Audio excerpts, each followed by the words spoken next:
This public talk, the special public talk.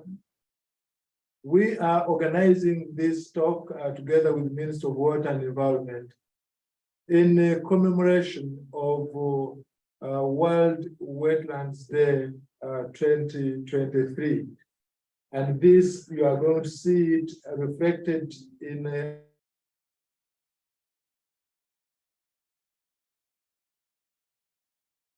the global theme was domesticated here. And what we are going to be looking at is the wetlands restoration for people and nature, and specifically reflecting on benefits and challenges. You will excuse us a little managing the network here, but we hope it will behave. So welcome, I will give a short brief, and then I will introduce our two speakers who are going to be talking to us this afternoon. So, ladies and gentlemen,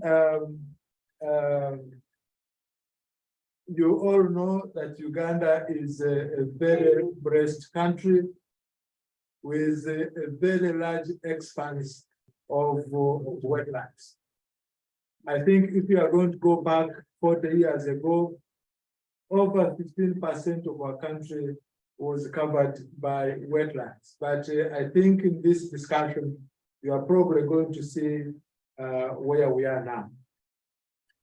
However, in 1986, the government banned large-scale drainage of wetlands in Uganda. And to strengthen that policy decision, in 1989, government established a program to look at the national wetlands conservation and management specifically.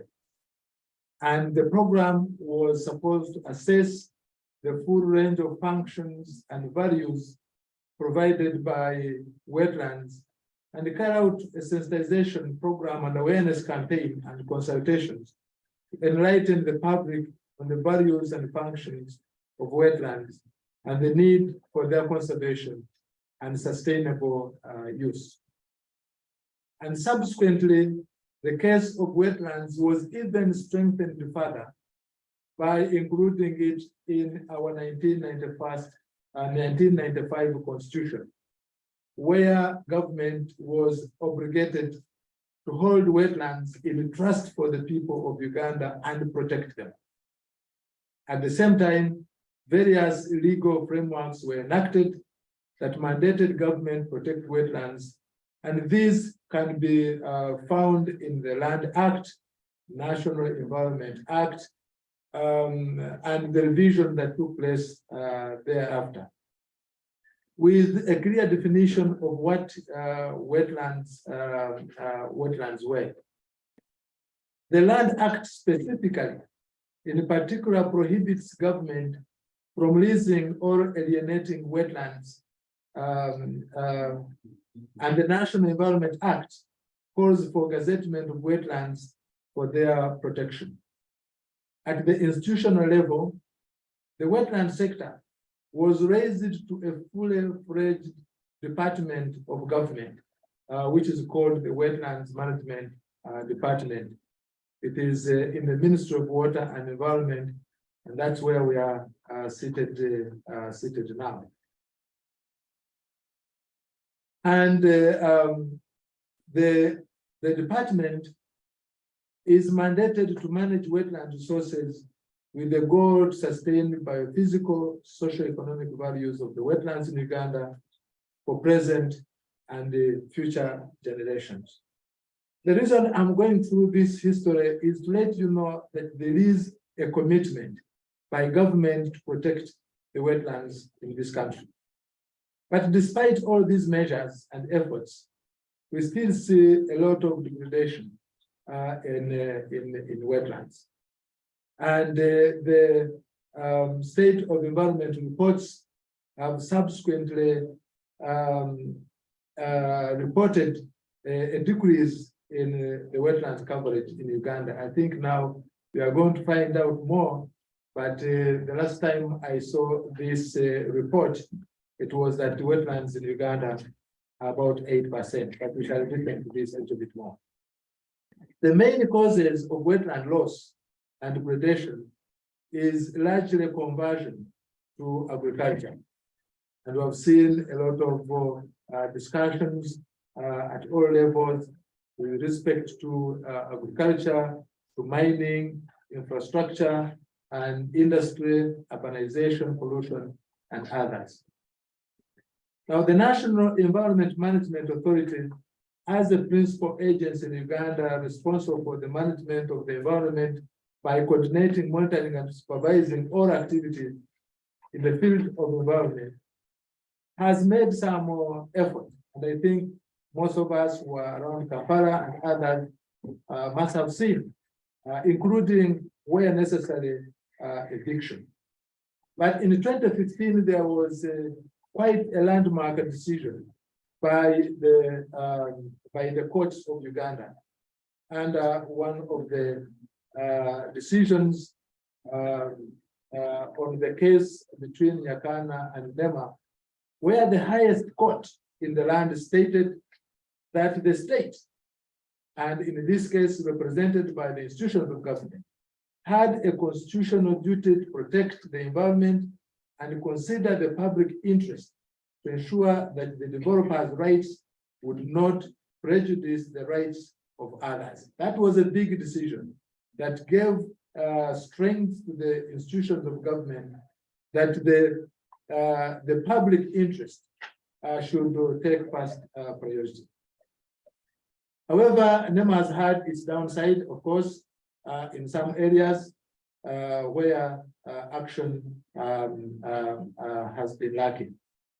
In 2014, however, NEMA did present a proposal to Cabinet to declare wetlands or some wetlands that were already vanished, that they be removed from the list. To me, which was kind of acceptance of the defeat. But I think all wetlands, degraded and intact, should be considered and where possible restored, and that is the main part of the discussion of today.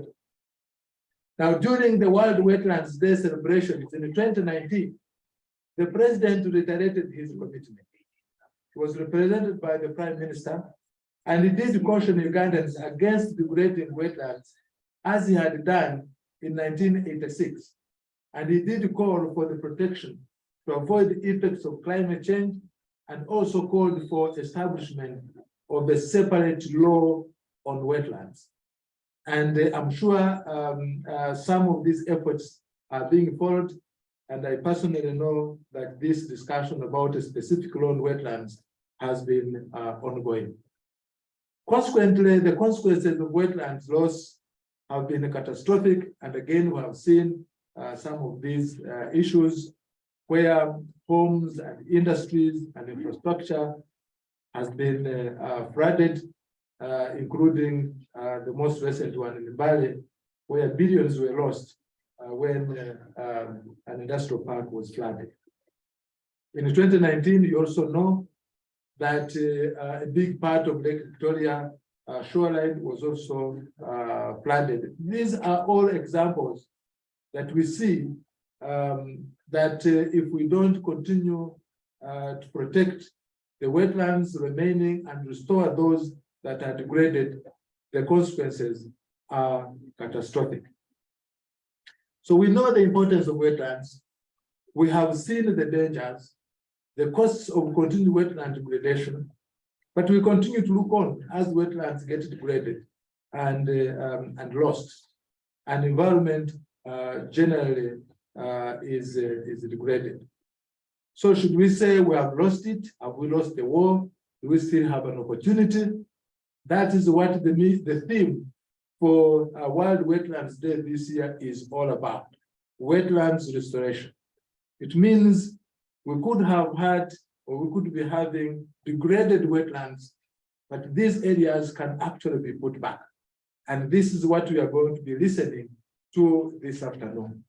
We are privileged this afternoon to have one of the persons who has been working in wetlands conservation, I must say, for the whole of her life, as far as I can remember.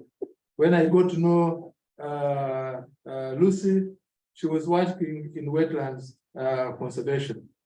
And if I'm not mistaken, she's still working in the same spirit up to today. And she has agreed to shed more light on the effectiveness of policy implementation in wetlands and her prospects for saving wetlands in Uganda for continued provision of the benefits despite the challenges that we have.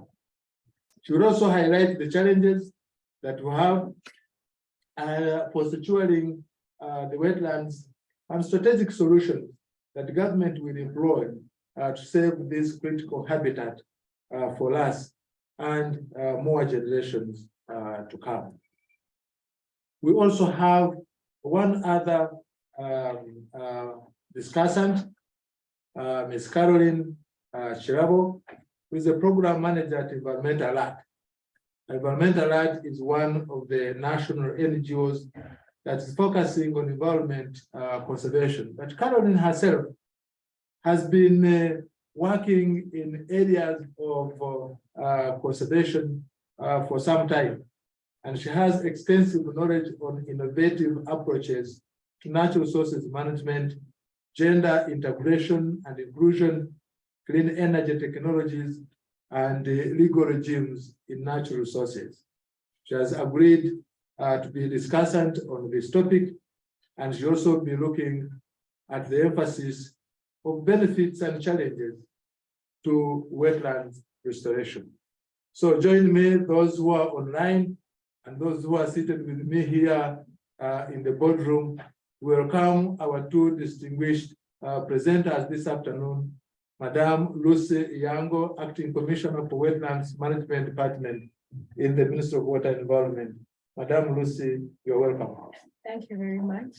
And I'm also expecting that Caroline Chirabo is online. Can I confirm, Caroline, you're online? Yes, I am. Thank you very much. Okay, you are most welcome. So we have got all our presenters, and without wasting a lot more time, it is not my mind to present. I should not steal the opportunity for our guests. Let me welcome our keynote speaker, Madam Lucy, present your topic. Thank you very much, and you're welcome. Thank you very much, Chairperson. I am quite privileged to make this presentation. I have worked in wetlands all my life because I started working in wetlands straight after the university. So I have some experiences to share, some lessons, and also some of the opportunities we have available to us to enhance wetland management. But I will start with this. I'll begin by saying this. Recently at a meeting, I was asked, what is your job if wetlands are going? And so I asked the person, what is your job if you're not reporting wetland degradation? Just to emphasize that it is the responsibility of all of us to ensure that we secure these resources for our own benefits, but also for the benefit of the future generations, which must also be able to use these resources at almost the same quantity and quality as we have enjoyed. So to bring us on board, you know, have you shared the screen?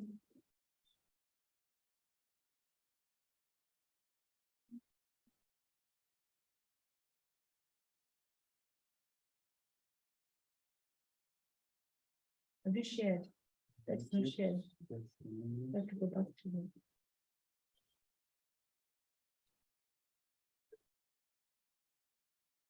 As we wait for the presentation to be shared, it's on. Okay. I hope, can we confirm that you can see the presentation? Anyone on the online? Yes, we can see. Thank you very much. Yes, so I'm just going to give an overview of wetland restoration in Uganda, successes and challenges. And I want to begin by putting forward, continue, the fact that for us to be able to conserve wetlands in Uganda, you must be aware of this vision that Uganda's wetlands provide sustainable benefits to the population of Uganda as a whole, mankind in general, and the environment. This vision encompasses benefits, the people, and also the actual environment, which is the wetland. And then what are wetlands? We have different definitions, but as a country and in our policy, we look at wetlands as areas that are either seasonally or permanently flooded for long enough for plants and animals adapted to those situations to be able to survive. And of course, you will note that the soils must be edaphic or waterlogged, so that that is what enables them to survive, but also ensures the uniqueness of this ecosystem. At the heart of it all, water is the mainstay of the wetland, and we call it the lifeblood of the wetland. And we have domesticated this definition from the Ramsar Convention. What is the coverage of wetlands? The coverage of wetlands varies from 10 to 13%, and mainly because of the seasonality, the rainfall, the increases. But as you will note as I present, that this has drastically reduced since 1994 when we undertook the inventory. We have,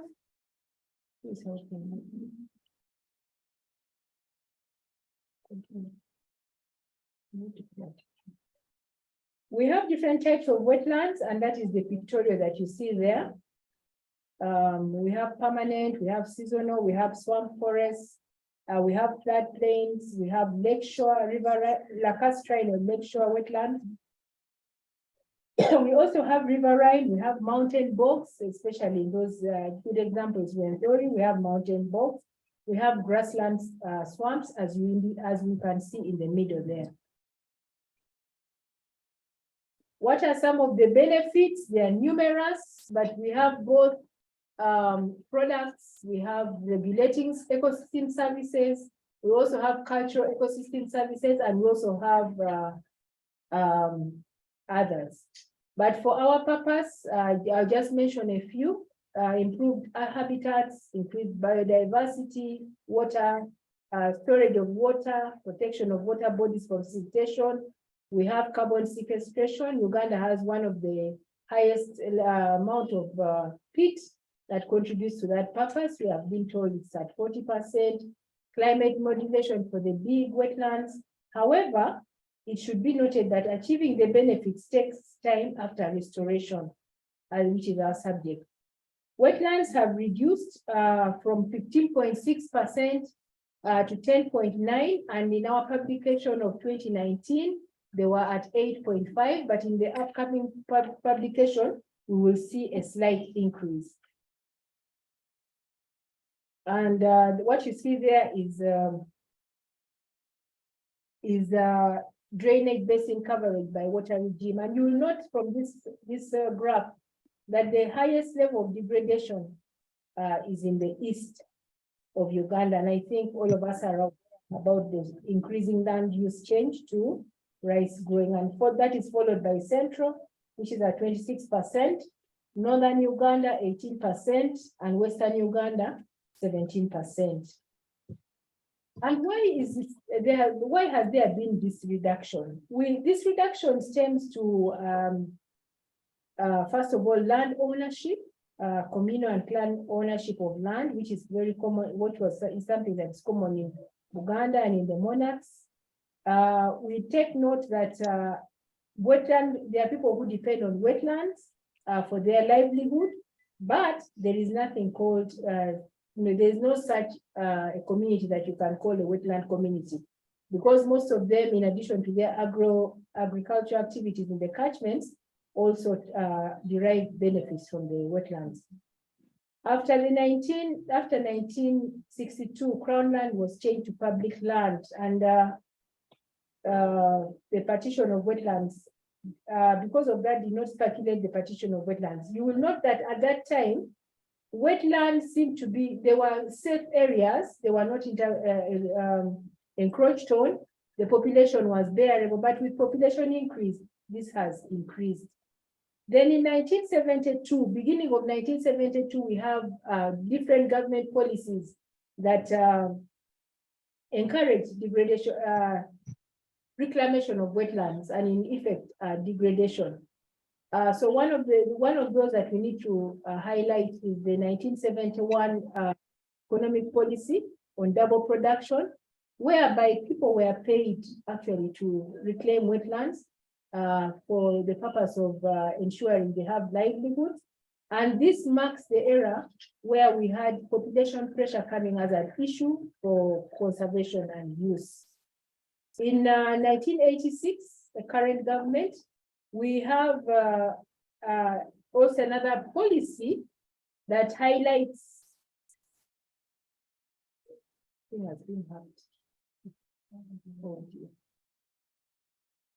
that actually stops the further drainage of wetlands until we have a policy in place. So the key policy pronouncement was that there would be no further drainage of wetlands and until a policy was in place. And that is the policy that we have had Achilles talk about, 1995. That was also followed by the 1995 Constitution, as well as the 1995 environmental law, which has now been reviewed to, excuse me, you may need to get off, because of acting.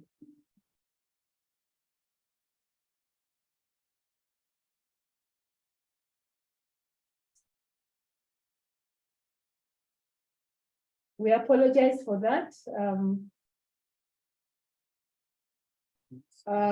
We can look at a number of degradation activities. They include reclamation, building in wetlands, dumping of soils in wetlands, and so on and so forth.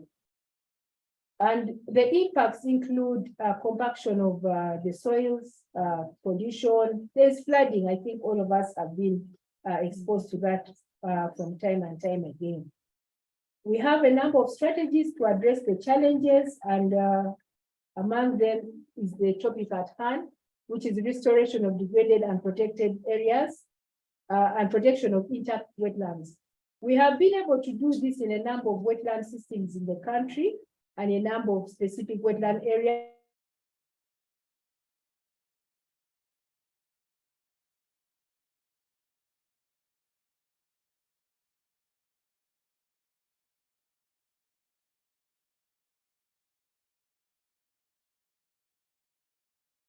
There is also the need to conserve different plants and animals. And then also restoration of wetlands ensures that the hydrological functions are performed as best as possible, including coping with storms and also flooding. Wetlands should be a buffer to our, also supporting buffering our infrastructure developments from various nature events, for example, floods. I think the best example I can give here is the Chambogo area, which is closed off after barely 10 to 15 minutes of rainfall. But of course, you will note that in that area, which was a designated industrial park, we have had many of the factories compacting in front of the areas that should have actually remained intact to avert flooding. Of course, when we restore, all of you know that we have wetlands contribute to mitigation and adaptation to climate change. So those are some of the things that why we restore. And of course, increasing the benefits to the ever-rising population, both in terms of products that they can get from the wetlands, but also enhancing certain services such as water treatment, water supply, etc. Now, who is responsible for this. All of us are responsible. That is the statement that I made at the beginning. It is not the sole responsibility of the Wetlands Management Department to manage wetlands. We provide that guidance at institutional level, but we expect the public, local governments to participate. We expect development partners to be part of this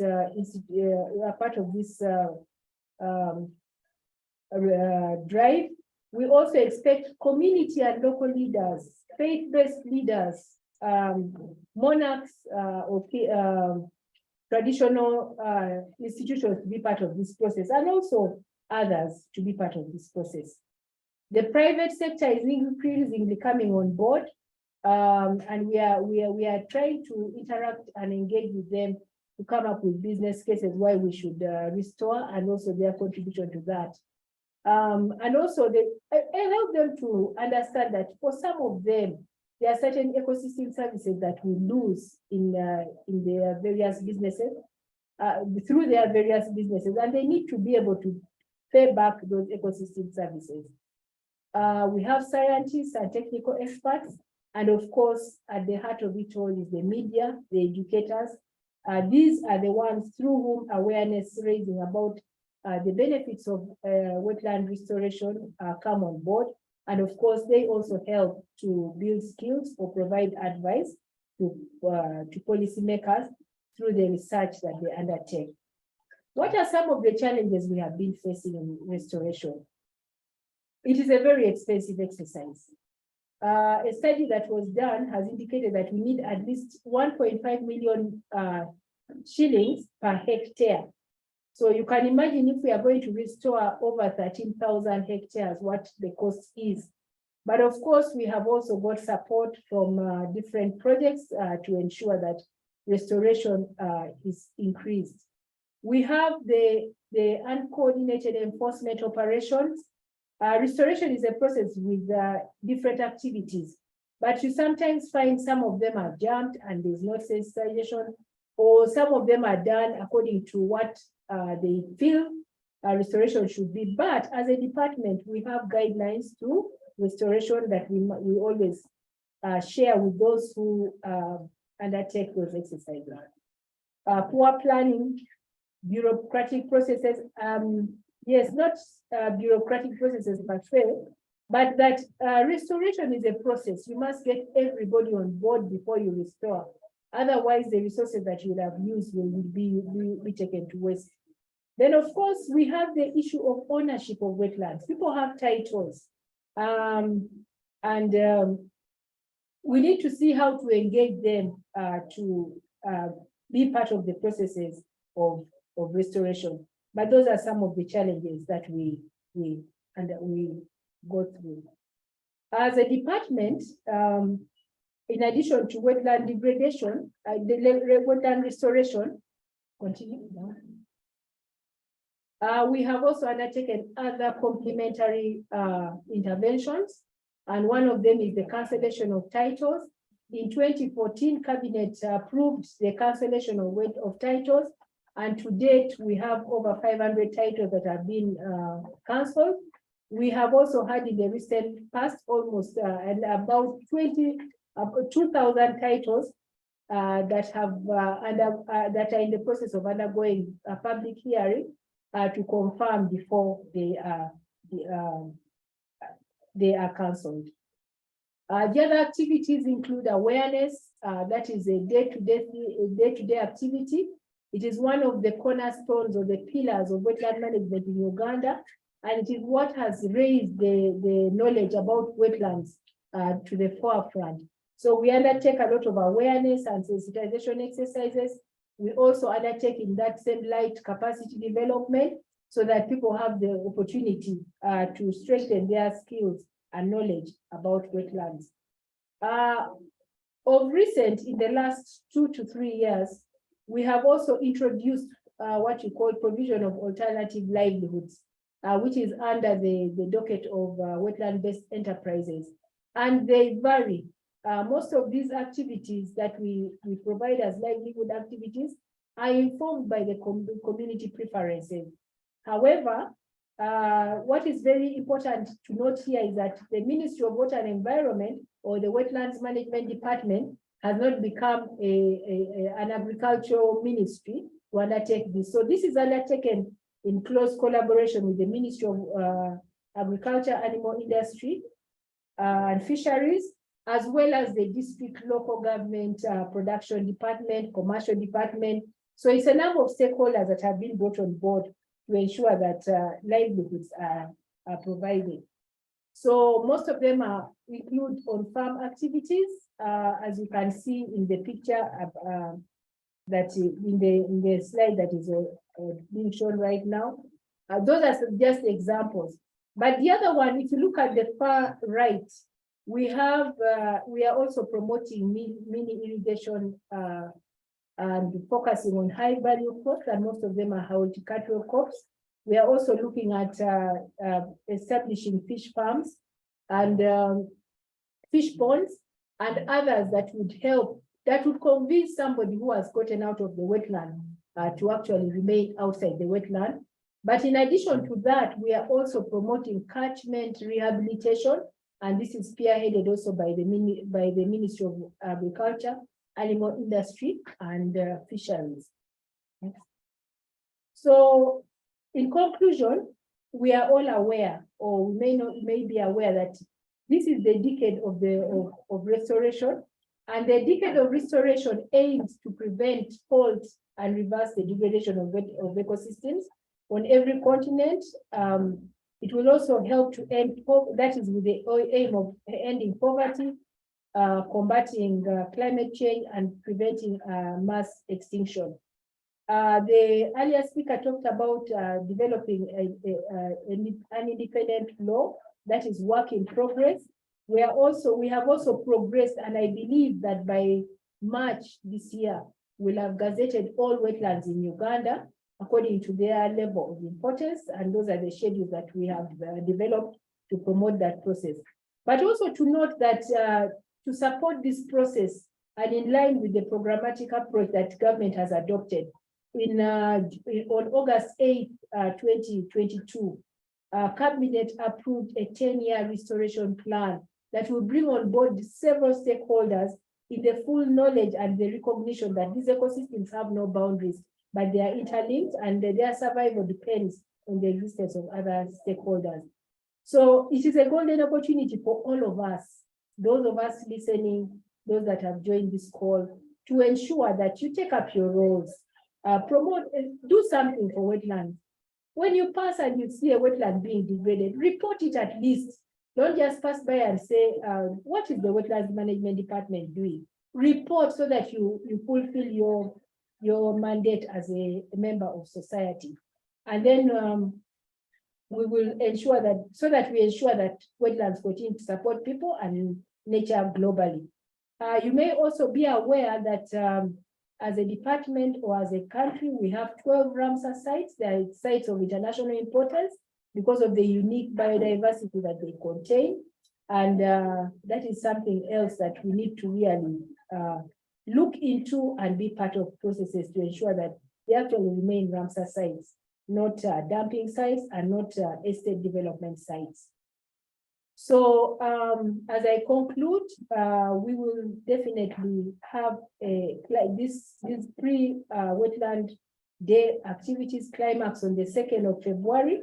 Let us all renew our commitments toward the protection of wetlands in Uganda. And I want to welcome you all to Soroti District, where the national celebrations will take place in Gweri Sub-County later in February. I now take this opportunity to thank our development partners and also private sector who have supported us in this quest. The United Nations Development Program, the Green Climate Fund, which has provided us with almost $24 million to undertake a project to support these processes in the East and in the West, selected districts of 24, numbering 24. The Global Environment Facility, which is financing an ecosystem-based adaptation project also, and is focusing on wetlands and forests. UNEP, which has been provided technical assistance and also financial support to the wetlands, to wetland management in Uganda. They were able to support the production of 2 atlases, one specific to the hotspots areas of Uganda, which is the Kampala, Mukono, and Pigi, and Wakiso, and then also the national atlas. NatureUganda, of course, were our partners and have been our partners for a long time, supporting us in many areas, including undertaking bird counts and also supporting the processes of the designation of the Ramsar sites through their filling up of the Ramsar information sheets with the required information. The international, the IUCN also has been very instrumental, and Environmental Alert, which is the designated lead for the environment and natural resources CSOs. Finally, thank you also to the private sector, and not forgetting the users, the primary users who are the local communities. I thank you. Thank you very much. I don't know with the Zoom meetings how you clap. I think for us who are here, we should clap for the presenter. You go online, I'm sure you can also appreciate this extensive presentation about wetland conservation in Uganda. I can't go through what she has said. I will request her, I think, to give us permission after the Zoom meeting to share the presentation so that people can go back to it and look at some of this information, the data that has been presented. But she's gone through the work that has been done since 1980s up to today, the work that's being done and linked with the national development processes, the Vision 2040, and then also the data, looking at where are we losing much of the wetlands in Uganda. In other words, where are the pressure points? But she did also go a little bit more specific about who is responsible, who should we point a finger to, and it just looked like we need to look at ourselves. I think we all have been part of this process. And then who loses when we lose wetlands? When wetlands are degraded, who actually loses? And then if we are going to restore these wetlands, how much does it cost? You can imagine 1.5 million per hectare. And I'm sure this is even the minimum. If you are going to put on issues of evictions and all this kind of thing, the cost will even go higher. And then who can restore? So if we go to start the restoration process, who can actually restore? Again, it looks like we are all big potential participants in these areas. She also went through some of the incentives and livelihood initiatives they are providing during the restoration process. And they don't do it alone as Wetlands Management Department or Ministry of Water and Environment, but they work with other sectors in agriculture and the private sector. So, and she's also saying that when you are going to restore wetlands, you don't actually look at wetlands only per se. You look at restoration of wetlands, but also the catchment areas. Wetlands are stores of water. We need to make sure that the catchments are also in a good shape. I was really happy with one of the last statements that's made, that all wetlands in Uganda are going to be gazetted. I think we look forward to this. Some of us who are in the field, who are in these communities, the question we always have is, where are the wetlands? Where do they stop? And where do they end? And it looks like that question is going to be answered. And finally, she reminds us that this is a decade of restoration. So we all need to do something. We all need to do our job. If you can't restore, at least you report where degradation is happening to the responsible people. So thank you very much, Madam Lucy Iyango, for that enlightening presentation. Now we got some more, some bad people during the presentation who were trying to mess up our presentation. But fortunately, we have got quite capable IT people here, and they took care of it. I think those individuals have been blocked or removed. So we are now safe. Okay, and because of that, we may have lost a few messages on the chat. Now the chat is open. I think we can raise our questions or our comments, and we shall go through them as we see them. But later, we are going to give you an opportunity to ask questions. I can see Judith, I think our colleague Leah Rutembebe, who already want to speak. But I want to ask you that you keep the questions. We first listen to the discussant, because she may raise more questions, but she could also possibly answer some of the questions that you have. So allow me to invite Caroline to give her reflection on the discussion that has been made, and then when she has completed, we shall take to the floor or to the screen and invite you to ask your questions. So Caroline, are you still online? Yes, I am online. Do you have a presentation? No, not really. I'm just going to react on what Madam. Okay, fine. So go ahead and give your reactions, and after that, please keep online. We shall then go to the floor or to the screen and listen to the participants as well. So Caroline, please go ahead and make your reflections. Okay, thank you very much. I am so delighted to be here, and I want to really thank everyone who has thought that this is worthwhile to be in this place, in this space. I also want to thank the ministry for all the interventions, for every development that they have put in regards to wetland restoration. My name is Caroline Nakajibi, and I work with Environmental Alert. And I am sitting in here on behalf of Lawrence Sentongo, who is our ED, but I am glad that I am here. A number of interventions have been done by the government, and I really commend the ministry for putting in place regulations, because there are a number of processes, as she has highlighted. And there are national wetlands regulations of 2000 and the Environmental Act, and a number of them. But in there are quite a number of provisions, for example, that should be supporting communities and also guiding the restoration activities. For example, you talk of buffer zones of about 25 meters, but none of this is being followed. So the efforts have been there, but the issue of enforcement and compliance with what has been put is largely missing.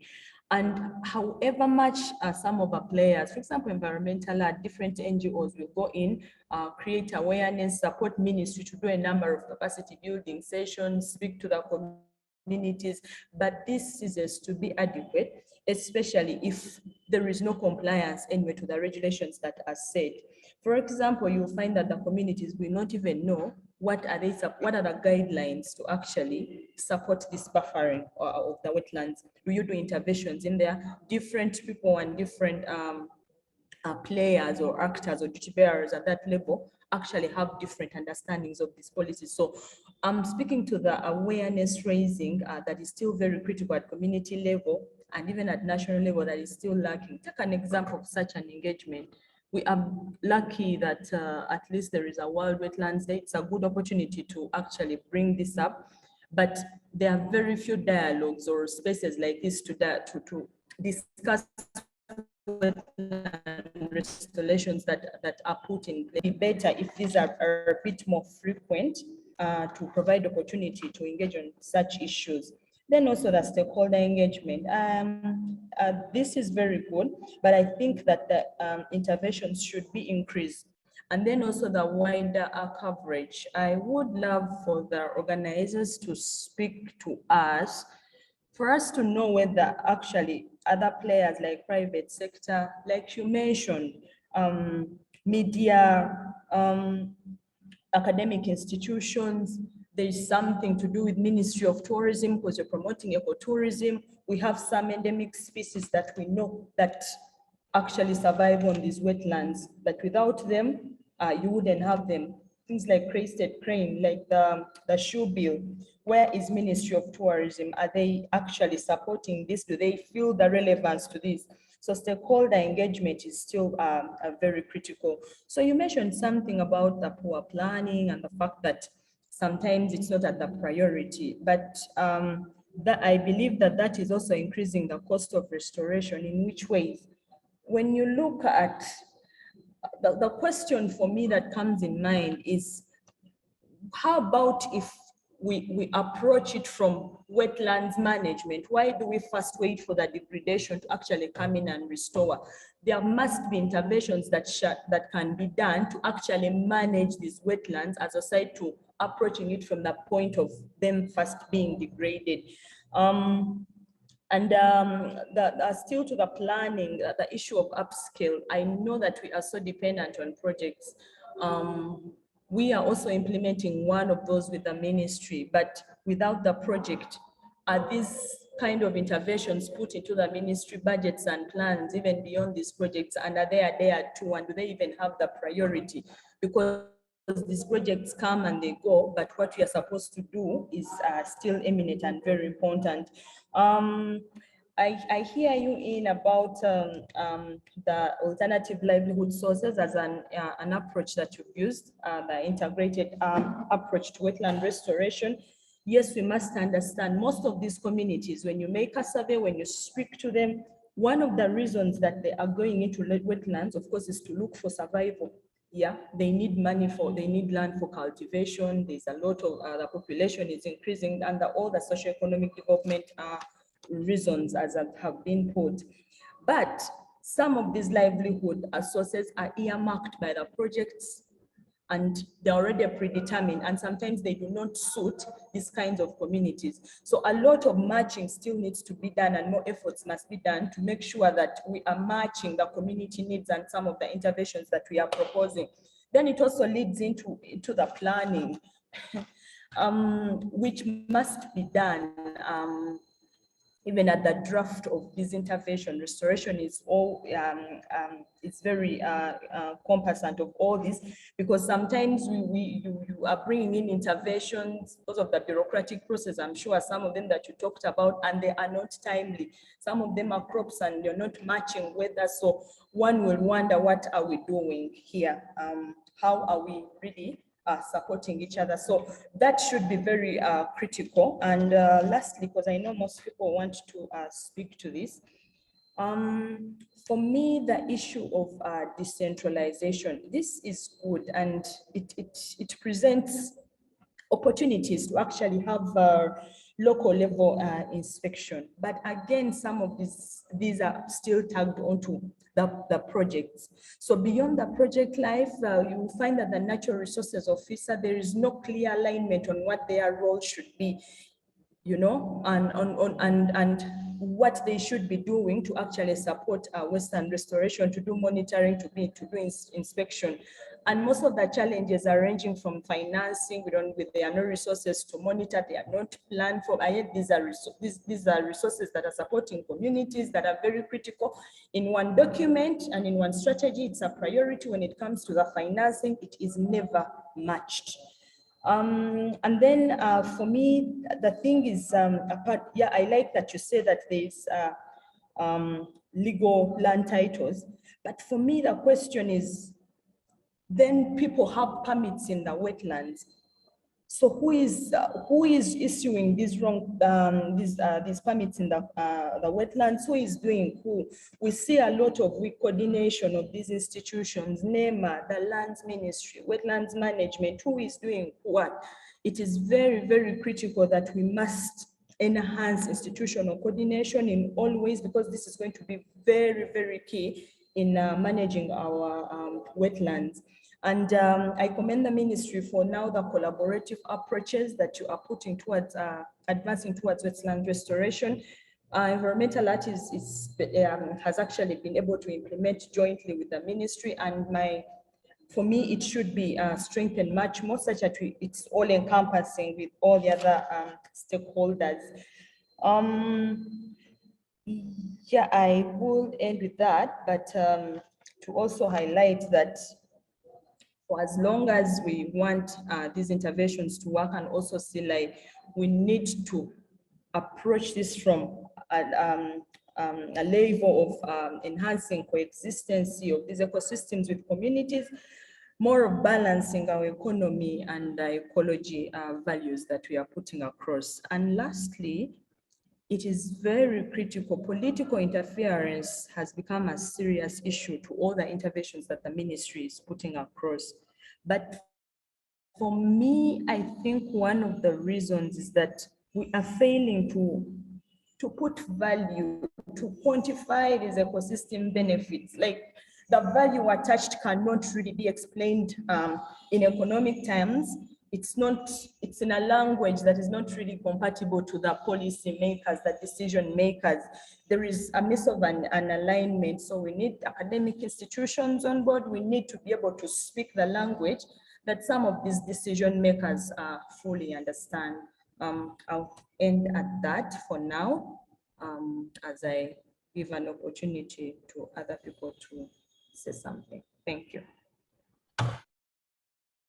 Thank you very much, Caroline, for that very, very good remarks and to the point. I will begin with your last one, which was commending the ministry for the collaborative approach they are taking in looking at this issue. And indeed, even the first presentation was quite highlighted that the issue of wetlands, it goes beyond the Ministry of Water and Environment, and we need participation of all stakeholders. And you raised quite many things. My colleague Lucy, she has been writing, so I'm sure she has captured all the issues that you have raised, from the issue of the enforcement, and it has been said a lot in Uganda that we are very good at making policies and making laws, but when it comes to enforcement, we fall short. And it seems we are speaking similarly, issues of compliance, issues of engagement with the other stakeholders in the private sector, in the tourism industry. How can we be going around promoting tourism for people to come and see shoebills and cranes, and then the habitats at the same time are being degraded? So there seems to be some conflict of policy implementation. The issue of working with the media, engaging with the media. You have emphasized the issue of planning and made an indication that it looks like we are waiting for degradation to happen, and then we start talking about restoration, which is, I think, then financing. You again seems to indicate or to think that there is a lot of dependence on projects in doing this work, and you don't seem to see commitment of government through the budget allocation in this area. And you are very correct, because if you look at the Ministry of Water and Environment, the budget allocation, the last time I saw it, was not even 1%. It was less than 1%. And you can't do very much if you are not provided with the resources. alternatives to communities. Communities go to these wetlands because they want to survive. I remember when I was in the Kabale trying to restore one of the wetlands, and I was asking the communities, why are you coming into this wetland? Why are you in the wetland? Why don't you go and dig up your areas of the hills? And one lady said, but sir, all our soils from the hills have come down into the wetlands. So for us, we are really following up our soil in the wetlands. And if they are going to be doing that, then really all the wetlands are going to find challenges. Then the issue of decentralization. Again, I can't agree with you more that decentralization is good. It has its good side to bring services nearer to the people. But I think in terms of natural resources management, probably we have not benefited a lot in that area. Because when you look at most of these permits you are talking about and land titles, they are all being issued through some of those processes. And it doesn't only affect wetlands alone, even other natural resources like forests have also been affected. So, and finally, political interference. I think some people call it a different, something different. Is it political interference or political intervention? So whichever you take, I think it is an issue. Do our politicians or does the politics actually attach value to some of these resources beyond the next election? That is very critical and very important. So before I give Lucy to respond to some of those issues or to make comments, let's go to the screen and look at our colleagues who have been attentively listening online. There are two people who have got their hands up before I go to the comments. Judith from Rutembe and Richard, you have comments. Can I start with Judith? What is your comment or question? Thank you very much. First of all, I would like to thank Commissioner Lucy for her very detailed talk, especially the history of the wetlands in Uganda. I learnt a lot. So Commissioner, thank you very much indeed for that. You all know me. Every time we have a meeting, I bring up the Ramsar site of Lutembe Bay. And my concern is that people do not know that it is a Ramsar site. There are two notices on the north side of Lutembe Bay, which is the Kampala site. There's a big notice saying you are now entering the Ramsar site. But on the south side, the Bwanga side, where they have now built 4 fuel tank storage center there is nothing, absolutely nothing. And the 4 storage tanks, where there is now a little key, and the first lot of fuel from Kisumu was delivered just before Christmas, 1.4 million litres. And that is in a Ramsar site. So what are we doing to protect it? And my suggestion is that, one, we put some notices up. We also do some education. The fishermen have their boats destroyed every 3 to 4 months, but Rosebud continues to build greenhouses. If you look on Google Maps from 2006 right through to 2022, you see how they've expanded and expanded and expanded.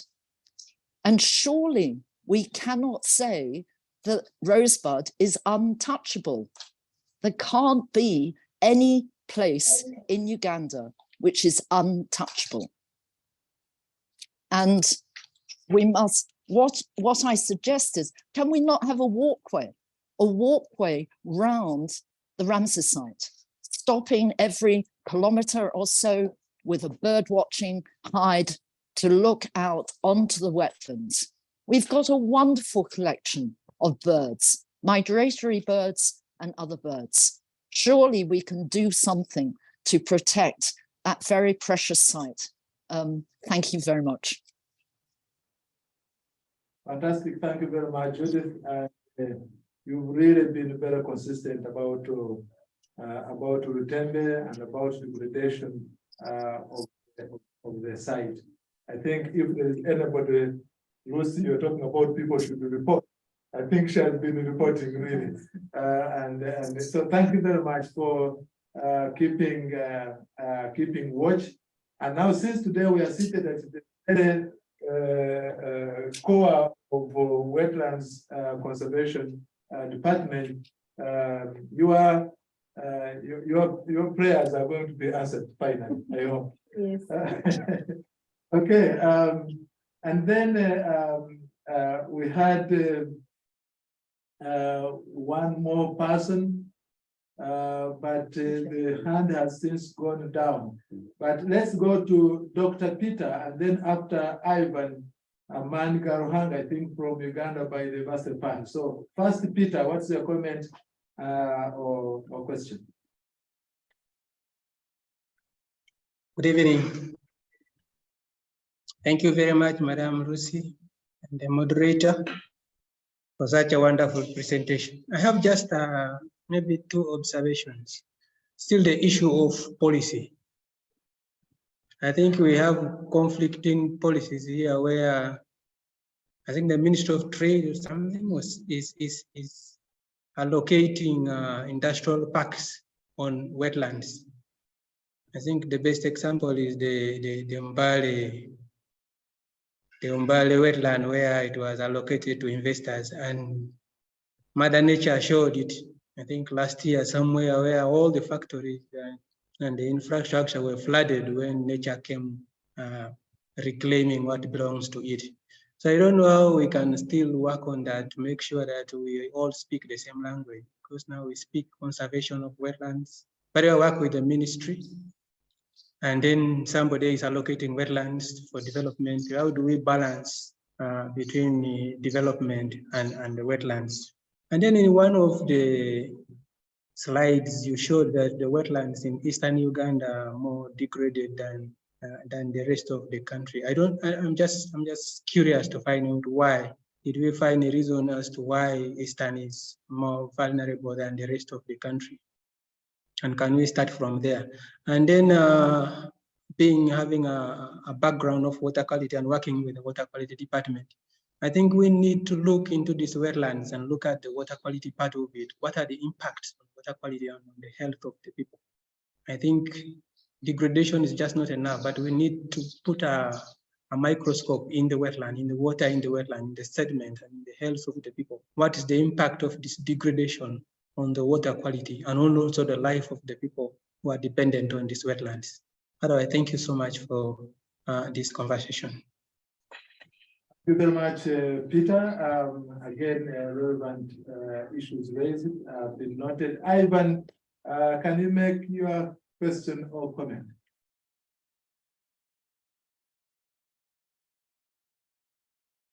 Ivan, Uganda by the Master Pan.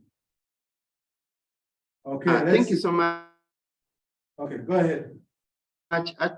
Thank you so much, actually, and thank you, Lucy, for the very rich presentation, very educative, and also updating us on where we are. But also thank you, NatureUganda, for sustaining this campaign for a number of days. I have just three. One comes from the comment that Judith made. I think sometimes we hear things, but we think they are small. And this first comment of mine is one that picked Senior Environment Officer Uganda is restoring somewhere in Western Uganda. And the district Senior Environment Officer said that if we can have a partner that comes here and marks the boundary of a wetland, even by just 1 kilometer, that gives us as a district a lot of mileage to do the work that is in our mandate. And so when Judith said you're entering around the site, but there's nothing to show, it means a lot if you think about it deeply. The second one is what Carol talked about of the competing demands of this. I think when we see duty bearers issue licenses, and then the next day they also issue development permits, and yet the wetlands are demarcated. For me, it speaks to the need to employ a more holistic or multi-sectoral approach so that we do not consider that wetland management should remain with conservation organizations like ours. That should be the duty of water and environment, but think about everybody in that kind of ecosystem, because development now has no boundaries. And finally, related to that is, most of you must have heard this comment when people look at, for instance, a vehicle dumping soil in a wetland, what is NEMA doing, etc. I think the issue of artifact that is very, very important for us to focus on, for everyone to understand that they have a role to play if we are going to conserve wetlands in a manner that delivers ecological benefits and economic benefits in equal measure. We all have to play some role. If we leave it to name challenges, but also it's not realistic that one institution is charged with the duty of conserving wetlands in a country like ours, in a developing country. It's just not realistic, and there are many cases to prove that. So we need to amplify the voice around getting everybody to play their role, because nobody is safe when the environment decides to react. Thank you very much. Thank you very much. The last statement definitely says it all. No one is safe. So we'll need to make a contribution. Richard, your hand has been up, but you it went down at some point. Richard, are you there? Can you make a comment? Richard Hamba. I am here. Go ahead. Yes, thank you so much, moderator and Madam Lucy, for quite a presentation. But I think at this point in time, we've talked about all different stakeholders, and we forget the majority of the population, who are the young people, and we do not deliberately talk to their role in how they can actually participate in management or in restoration, or whatever, probably in education. And yet, in most cases, we are actually discussing sustainability, continuity of service, continuity of knowledge share. So how do we design approaches that actually can reach out to these kind of people to participate very well? Number two, everyone emphasizes that we're doing a lot of investment. Of course, if you look at the NDP3, it's about investment. And so I think there's needs for planning at a higher level, especially going through the NPA, to start now thinking, how do we bring on board other agencies that are for government? For example, the Uganda Investments Authority, that probably ignites or derives the industrialization process that we're actually looking at. Because at some point, we need all different agencies to talk to each other, and that's where collaboration starts from. Because without partnerships, without knowledge share at that point, then we are not able to achieve. Lastly, it's about how do we design strategies or models that can actually engage the community. It's not basically about us saying, knowledge is at a certain level among the technocrats, and a few of the other actors that are able to access the information. But then there are the people who are more vulnerable and also probably could contribute better through service programs, voluntary service programs. So I think thinking community-wide would actually give us more results because you are using a benchmark of some sort to show them the value. Carol emphasizes valuation of different ecosystems, and forest is actually doing it. So are we not able to do the same for wetlands? That is where I want to stop. Thank you so much. Thank you very much, Richard. And finally, let me have David, and then I'll go to the chat. David, make your comment or question.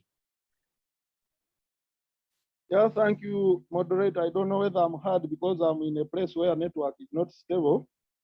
Oh, we can hear you. I want to thank Madam Lucy and you and the colleagues online participating to this very important subject. I have a few observations that I would like to make as a person who has a passionate values for wetlands in the country.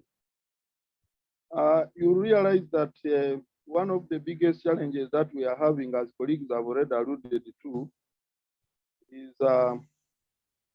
we need to harmonize urban planning, land use in general with modern wetland conservation goals in this country is a challenge. Until of recent, you can see we have many agencies, including NEMA, Ministry of Lands, Uganda Land Commission, Uganda Investment Authority, no tourism. All these institutions work differently in silos. And you find recently now NEMA continues, and even KCCA, they continue to issue development proposals in wetlands, which have already been, titles have already been issued by Ministry of Lands. So this still puts a very big challenge. And I would think that Ministry of Water and Environment moving forward should be looking at a very big platform whereby all these stakeholders are being brought to board, and we speak one language so that we can save the wetlands. You can see a case of the recent floods around Chambog. I think the commissioner talked about it. But in this area, you still find development proposals that have been issued in the wetlands in there. Land titles have been issued. Roads are being delineated for development within the wetlands. So this simply means that we are lacking a harmonized way of working together that needs to be worked on urgently if we are to save the wetlands. The other issue is that we still have a problem of, harmonizing the relationship between poverty and wetland resource use relationships. In the countryside, you realize the commissioner was raising the issues of degradation in the eastern, in those areas as highlighted in her slides. And this is very true. You realize that in those areas, if you went to statistics, you realize that these areas have high poverty indices. So people think that by going to wetlands, by degrading wetlands, they are fighting poverty. So there you realize that there is a link, a dislink between Ministry of Local Government, Ministry of Agriculture, Ministry of Water, other development partners, because as much as you go to produce or to grow a crop in wetland, probably you are doing paddy rice and the other crops. In the first year, you get fair yield. The second year, the third year, they begin declining drastically because all the nutrients will run down, and eventually the wetland dries up and the situation becomes worse. Now, the departments of water for production, for example, any Ministry of Agriculture, I think even any Ministry of Water, this would be moving forward to ensure that we provide simple, schemes for people so that they can have this water from the wetlands and they use it up to irrigate their crops. Because I think one of the main reasons why people are running to these wetlands, especially in those areas the commissioner highlighted in her slides, is that one, they are looking for water, two, they are also looking for fertile soil, three, they are trying to look for pastures, others are trying to look for any other things, fish and so on. But these ones can be done off the wetland if we manage the catchment, Mr. Moderator. Lastly, the issue of issuance of titles in wetland areas by both by in local governments and even in the center here. I think this is something that we need to move swiftly on, because each time the teams move, they find people are having titles in these areas and they are encumbered in their efforts to restore these areas. So that one must quickly be handled. And lastly, there is issue of limited technical capacity across the board. You see, Ministry of Water and Environment is at a higher level. We all agree that decentralization gave powers to local government to manage their affairs. Even the National Environment Act clearly outlines the roles of local governments as far as wetland management is concerned. Wetland management at a local government is a decentralized function. But you realize that the departments of environment and natural resources, one, they are underfunded. Two, they have a very limited technical capacity. If you moved around these districts, you may find the 2 or 3 staff very handy. And given the nature, the widespread nature of degradation across the areas, is few individuals cannot be able to be here and there. No, their visibility on ground is not seen. They don't have the budget to implement restoration programs or even wetland management programs, like speakers have already said. So this is very, very important. We need to increase their capacity, either by way of trying to support them. First of all, build the capacities, have wetland inspectors or monitors at the local level, support them financially, and bring all the politicians, because politicians, our members of parliament, the ministers, and they have constituencies where they come from and they have wetlands. And in the new act, you realize that those members are members of the district wetland, the district environment committees. Those environment committees are chaired by those members. But since 2019, when the new act was amended, people are not even aware. Most districts have not constituted these teams. So this still remains a very big challenge. And we cannot manage. You find that the ministry is constrained, because when an officer from the ministry swings into action at a local government level, they will say, but now, you see, we are also independent, you need to work with us. So we need to do a lot of institutional and capacity building at this level. I want to thank you, and I wish you the best. Thank you very much, David, for that elaborate. You seem like very passionate about the things. Are you working with local government? Let me go to the charts. There is a lot of discussion on the charts. I will not pick all, but I will look at a few who are raising separate points from what has been raised already. Dr. Panta Kasoma is saying, Lucy, you were actually involved at some point in producing a booklet about Nakivubo channel, I think with the Emerton or something like that. And he said that was a very good input into the discussion, but still Nakivubo channel continue to get degraded, very little is remaining. And his question is, do these kind of studies or data or information provide guidance or contribute to decision making based on information provided? Peter is also raising the issue of conflicting policies. The industrial parks, whereas we are talking about conservation of wetlands, another government sector is allocating wetlands for industrial parks. So how do we move in this way? Professor Sara Nachua, I think is from Kavala University, is saying a similar issue. Do we have the same standard for everybody? We don't seem like there are people who are handled with kid gloves, others are handled with a stronger hand, if I may say. When you are going to Masaka, she's saying when you reach at Lukaya there is a group that is opening up a big space, a big expanse for rice growing, and keeps growing. And this is where all the big people and all the big policymakers pass every day. Are they not seeing? Are they not reporting? Are they not reporting that degradation? the issue of Rosebud was raised by Judith. How come that around Rubichi, government came very strongly and evicted people from wetlands and other areas? We don't seem like we're taking the same measure.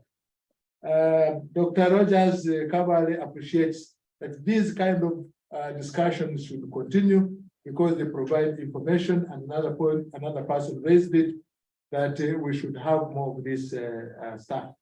Like Brian is talking about harmonization of planning, and he's even suggesting that we should have accountability platforms where everybody can find information, where we can facilitate collective planning. And I think the previous speaker talked about similarly conflicting policies, people who think that government priority is reducing poverty, and people are going to wetlands actually to reduce poverty. How do you harmonize those issues? Odita is saying, finally, World Wetlands Day is going to Eastern Uganda. And I hope everybody who is going to the East will see what is happening in that region. Why would you go to Soroti and leave Mbara and Toronto, where wetlands have been integrated completely? It's a very, very interesting comment. Otiti is also appreciating the issue of collaboration with the other sectors, because wetlands cut across many sectors: agriculture, tourism, wildlife, cooperatives, and everybody seems to touch wetlands. So the issue of cooperative collaboration is important. Then finally, Julia Lord, I think this must be from Chiwale. Julia is saying, can't we incorporate environment or wetlands or nature conservation into our teaching curriculum, into our schools, so that when our children are growing up, they have got a positive attitude towards nature, towards the environment. Maybe when they become politicians, they can be more helpful than others, which I think about getting politics as a way of survival. So those are some of the charts, and I didn't pick all, but I picked those who raised issues that are different from those that have been raised by people who have spoken. So as we begin, as we end, sorry, let me ask Caroline, are you still online? Yes, I am. Okay, fine. I will give you 1 or 2 minutes to reflect on some of those issues that have been raised. But before that, let me look around my team that is here. If there is anybody who has got a comment on the presentation. We are not listening, we are also participating in the discussion. Anybody here who has got a comment or a question? If not, I will definitely ask someone to speak. Dr. Wile Kakulu, you are one of the people leading the restoration processes in Uganda.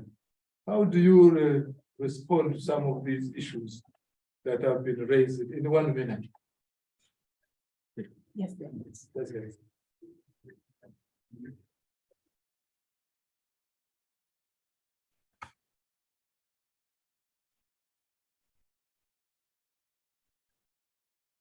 Thank you, moderator, and many thanks to our commissioner and the other speakers. I wanted just to chip in a comment on, whereas somebody talked about the importance of economic valuation, another person was asking how the economic valuation of NatureUganda didn't contribute to its keeping maybe in a higher conservation status. I wanted to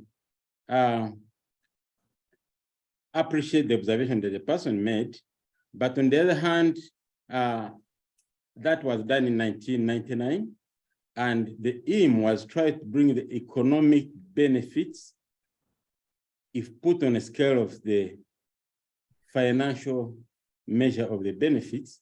And I would confess that that alone influenced the Ministry of Finance, Planning and Economic Development to commit financing to districts in form of conditional grants that has really contributed a lot to conservation. Yes, so economic valuation may not have a direct value that you see on the roadside, but indeed it brings to limelight the importance of why we should pay attention to conservation and management of resources. Thank you. Thank you very much, Willie. So although the study didn't save like Google, but seems to have saved other wetlands in other parts of the country, at least bringing the issue to the higher planning processes of government. Okay, so Caroline, are you still there? Do you have in 2 minutes any remarks based on the comments that have been made? Thank you. For me, basically the interest that I see amongst the stakeholders to actually engage on such issues.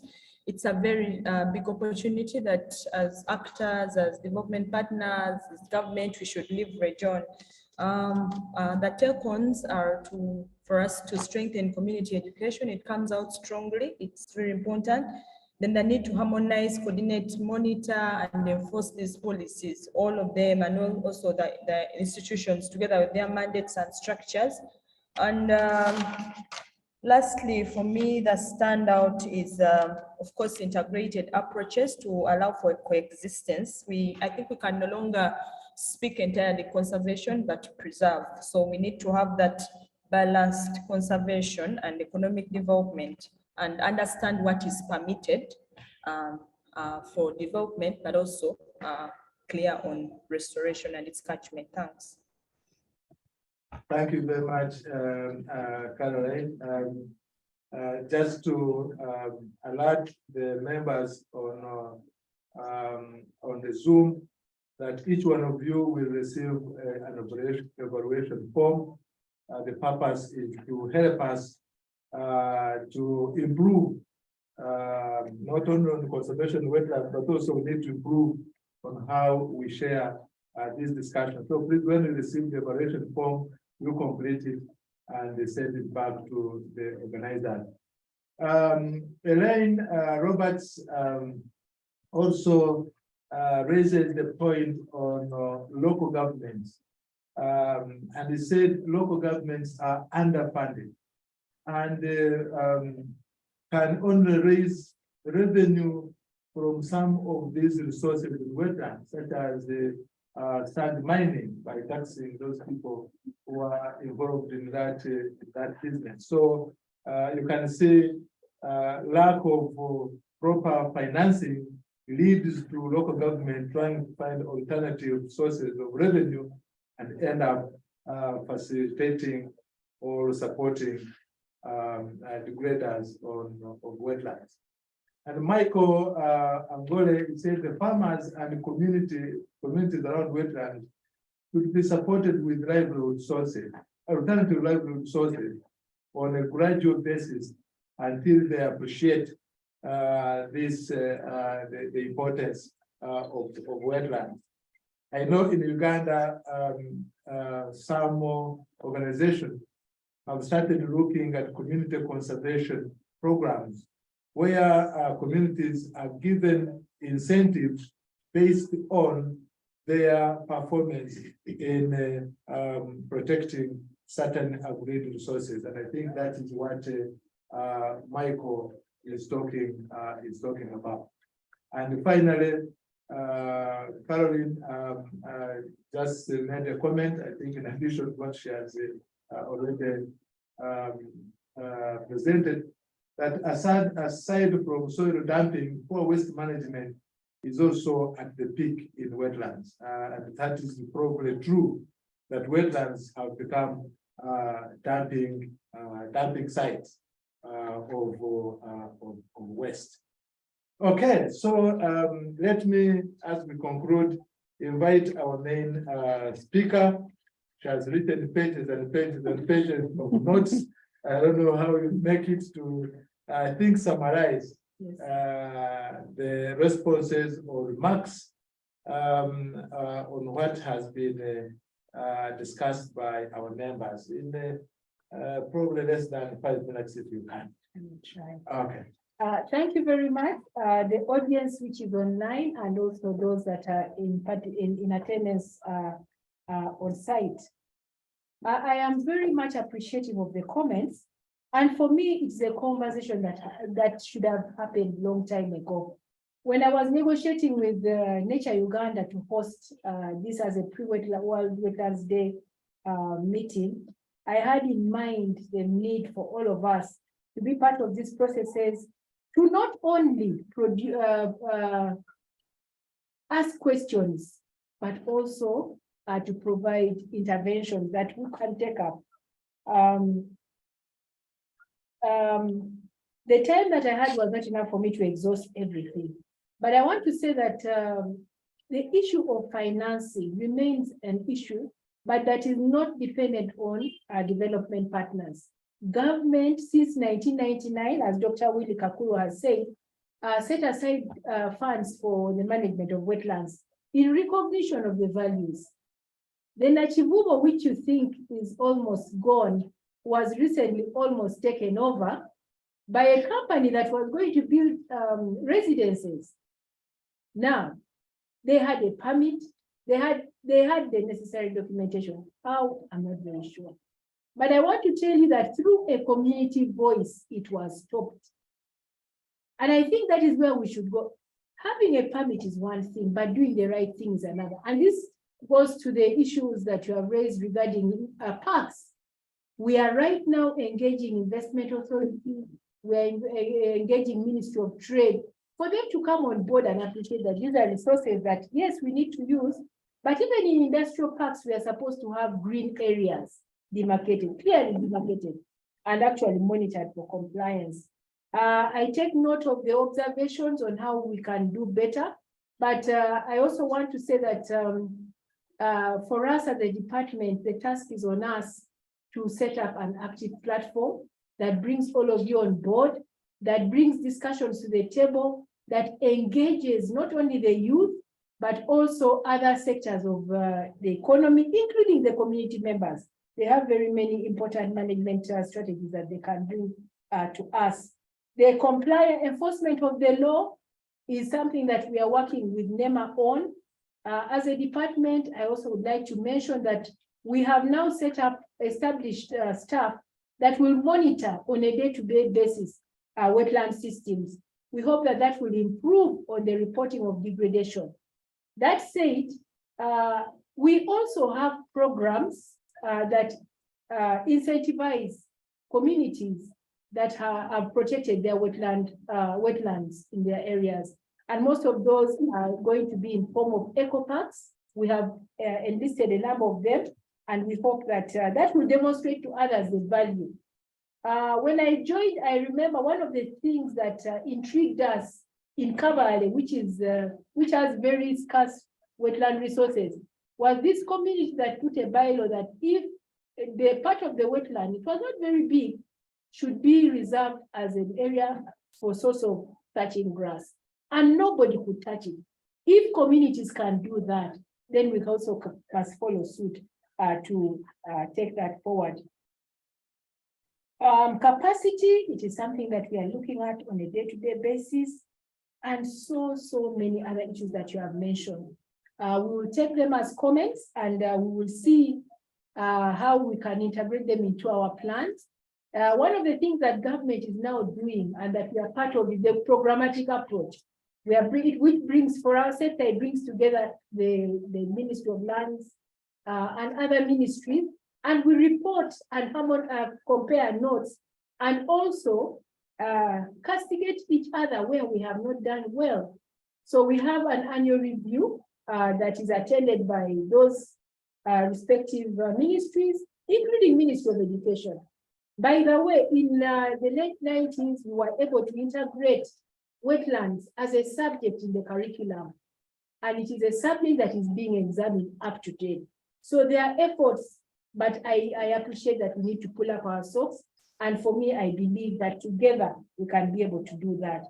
The issue of Ramsar sites have been earmarked in our program to have what you call education centers, and also to profile them even higher and provide learning spaces for different categories of people. And of course, improve on the signage that is there. This is part of our program for the year 2022 moving forward. And in that light, we already have support that we are getting from the international IUCN, which is going to support with technical assistance. The money that is provided to local governments may not be enough, but the challenge that we have is, with the little money, what have you done? What impact are you targeting? So we are looking at an impact-oriented intervention that I hope and that I assume will definitely profile wetlands even higher. When you look at the media, it has been very good. Wetlands are one of those sectors that are highlighted periodically in newspapers. They have been a front page news. But what is the issue? And one of the things that we are looking at is the issue of mindset change. Moving away from saying it is the job of the Wetlands Management Department. It is. How about you? What have you done? Thank you very much. Fantastic. Thank you very much. I think she needs a clap. Thank you very much, Lucy. And yes, you throw it back like you did in your presentation. What is it that you and me are doing? But I want to ask you to do one little thing, to invite the participants and the audience to the World Wetlands Day celebrations before we close. Yes, thank you very much, moderator. Once again, I would like to invite all of you to Soroti. Finally, it is in Soroti, and that is the beginning. I would like to invite you to Soroti for the national celebrations of World Wetlands Day 2023. Celebration will be marked at Gweri sub-county, where we have done a number of interventions, and we'll be showcasing those in the field activities that will be undertaken. I also want to invite you to be part of the exhibition, showcase what you're doing so that we get to know you better. Thank you very much. Okay, thanks a lot. Tony Opunji, you are requesting that the recording be shared. And yes, indeed, the recording will be shared. Lucy has agreed that we can share the presentation, and the technical team will be doing that. Our next public talk will be on the 1st of March. It will be also to celebrate or commemorate the World Wildlife Day. They seem to have the same acronym, WWD. This time we are going to be looking at World Wildlife Day. And this public talk will be back at our original place. That's the Uganda Museum, but we shall also make sure that it is hybrid. In other words, we shall have a physical audience, but also those who will be online or those who will not be able to join us at the museum will also be able to join us by Zoom link. So on the 1st of March, we shall have our next public talk, and we'll be looking at the state of wildlife conservation in Uganda. I invite you to be part of that discussion. A link and the details of that will be communicated in a few days to come. So thank you very much, our dear audience online and my colleagues who are managed to come here today for such a very good discussion. Rogers from Cavalry did indicate we need to continue having this more discussion. And one of the persons made actually a comment. He said, how do people actually get this information? How does this information that we're discussing here, we are in such a very comfortable boardroom at Ministry of Water and Environment. How about the people in Mbale, the people in Soroti, the people in Cavalry, the people in Busheni? How do they get this information? So we need, I think, to look at that. How do we share this information more widely so that as the commissioner has invited us to do our part, then we should also we should all have the same level of information and support. So thank you very much, all our participants, both here and online. And I look forward to seeing you again on the 1st of March 2023, when we shall be looking at the state of wildlife in Uganda. Thank you very much and have a very good evening.